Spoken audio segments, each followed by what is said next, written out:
उत्तर प्रदेशातील बागपत जिल्ह्याच्या जिल्हाधिकारी अस्मिता लाल यांच्या शेतकऱ्यांबरोबरचा एका बैठकीतील एक व्हिडिओ व्हायरल होत आहे।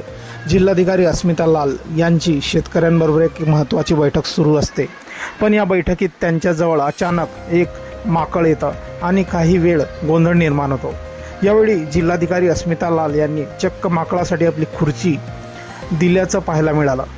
त्यांच्या या कृतीची सोशल मीडियावर चांगलीच चर्चा रंगली आहे। या पार्श्वभूमीवर IAS अस्मिता लाल नेमकं कोण आहेत आणि नेमकं काय घडलं याबाबत जाणून घेऊया।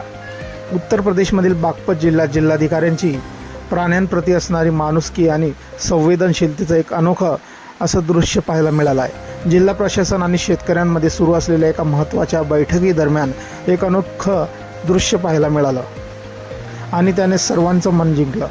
झालं असं की विविध प्रश्नावर तोडगा काढण्यासाठी बागपत जिल्हा प्रशासन आणि शेतकऱ्यांमध्ये बैठक सुरू होती। या बैठकीत विविध मुद्द्यांवर चर्चा होती। याचवेळी एक माकळ बैठकीत आलं आणि थेट जिल्हाधिकारी अस्मिता लाल यांच्याजवळ येऊन थांबलं।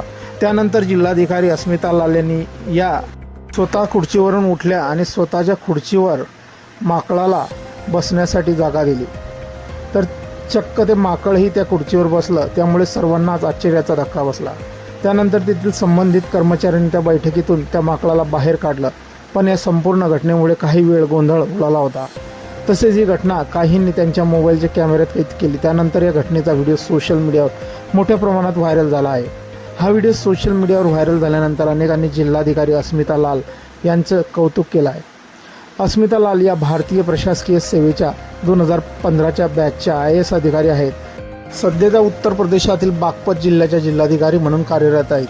त्यांनी 18 जानेवारी 2025 रोजी बागपत येथे आपल्या पदाचा कार्यभार स्वीकारला। त्या स्पष्ट व्यक्तिपणा आणि त्यांच्या कार्यनिष्ठेमुळे त्या नेहमीच चर्चेत असतात। अस्मिता लाल यांची प्राण्यांप्रती असणारं प्रेम आणि माणुसकी संवेदनशीलता पाहून सोशल मीडियावर अनेक जण त्यांचं कौतुक करताना दिसत आहेत। आपल्या काही प्रतिक्रिया असतील या व्हायरल व्हिडिओबद्दल आपण कमेंट बॉक्समध्ये देऊ शकता। व्हिडिओ आवडल्यास व्हिडिओला लाईक आणि शेअर करायचा मित्रांनो। धन्यवाद।